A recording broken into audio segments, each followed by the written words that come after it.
Here we have is a Dell Inspiron 157537. This is a 2014 model, comes with touchscreen. We're going to open up and explore the insides. For starters, this laptop is RAM sensitive. Only some RAM and some particular RAM will work with the laptop. We're going to flip it over to the back and need to remove the screw to remove the back panel. Only two of the back panel screws come off and the other two stay on with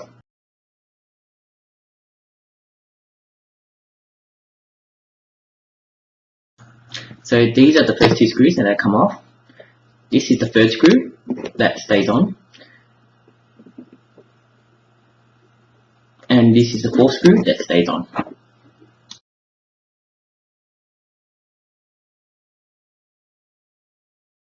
We're going to remove the surrounding screws as well. As to disassemble the whole laptop, we're going to have to remove it later. There's two screws on the top two corners. They're the hinge screws. And that holds the surrounding. So to remove the back panel, you just pry your fingers in it and lift it up.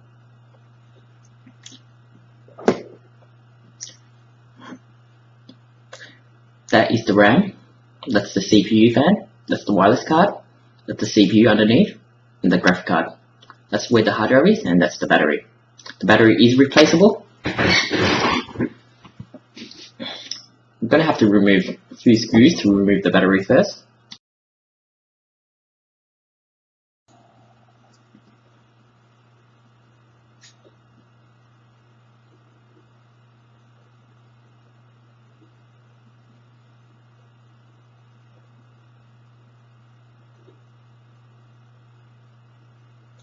We just need to pull the tab up after removing 3 screws to remove the battery. There's a few screws under the battery we'll remove later. To remove the hard drive, we have to remove the screw holding the hard drive down, which are 2 screws.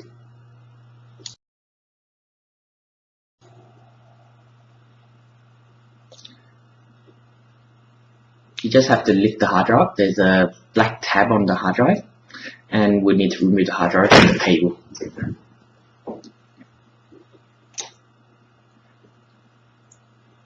Now we're going to remove the RAM. Just pinch 2 sides of the RAM and it pops up.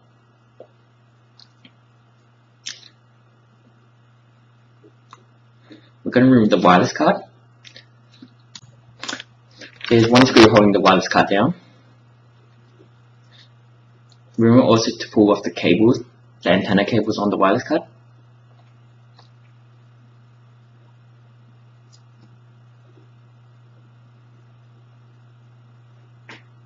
Next to the wireless card there's a screw. This screw is unique.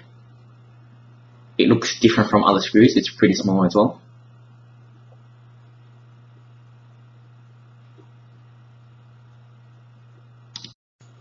We're going to have to remove every screw inside on the back to remove the back middle housing. Most of the screws there's only 3 or 4 types of screws. The inside screws are generally black and they're generally the same size anyway. If you look at the screw hole size, you'll be able to see it says 2.5 times 5, or it tells you what screw it is. Before we remove the middle housing, we have to remove a few screws so we can remove the keyboard, as there's a few screws under the keyboard as well. You're going to need a prying tool to remove the keyboard. On top of the keyboard, where all the F buttons are, you'll be able to see there's a little gap. There's 4 gaps where you have to pry it up.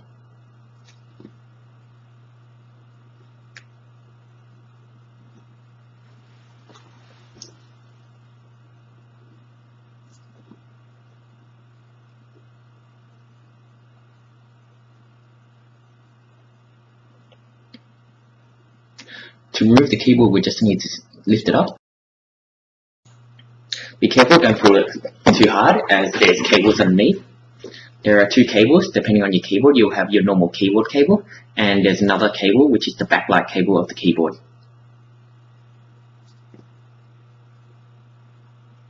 Now that we have removed it, we're going to lift up all the tabs holding the cables down. The first tab is hard drive activity, LED. The second one was the keyboard, and the third one was the power button.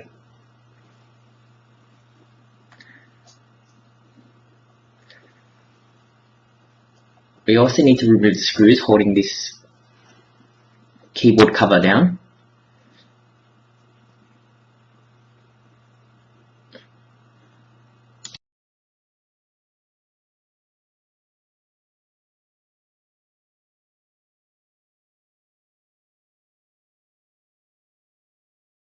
Now that we have removed all the screws on the keyboard surround, we're going to flip to the back again, as I forgot to remove all the screws at the back. You can remove all the screws at the back in advance to avoid doing it again. These 3 screws you just see me remove now, these screws are slightly different as well. They're slightly fat. They're the screws under the battery. They are also unique as well. To remove the middle housing, we're going to have to remove the wireless cable. Undo the cable from the plastic, as removing it will get in the way of removal. Just pull up from the center. It's easier, as no clips are holding the center down. It's easier to pry open that way.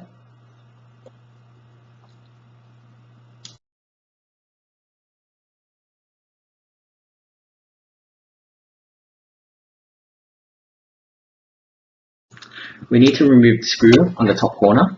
It releases the LCD hinge, which holds down the motherboard on the top corner. After undoing the screw, we will open up the laptop. It makes it easier to lift up the hinge, as the hinge is pretty hard to remove by yourself. We're also going to remove one screw.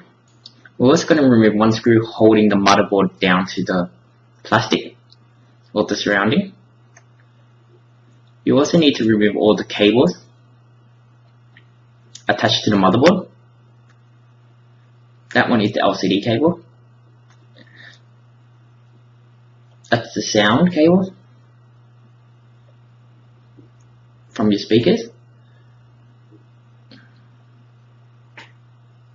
That was your daughter board cable, which connects you to the other 2 USBs on the other side.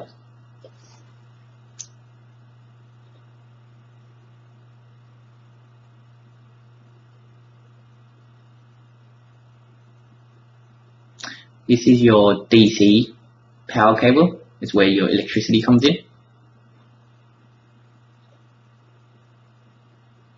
And this is your touchscreen cable.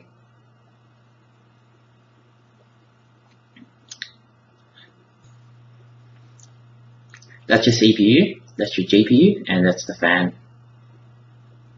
That's your RAM slots, and the back there's nothing much. And that's it. Remember to put the screws separately, as there's a few different types of screw. There's only 3 types of screws, and the other screws there's a few unique screws, but it shouldn't be hard to tell the difference between each screw. Also, this laptop is RAM sensitive. Will only work with particular type of RAM, and not all RAM it will work with.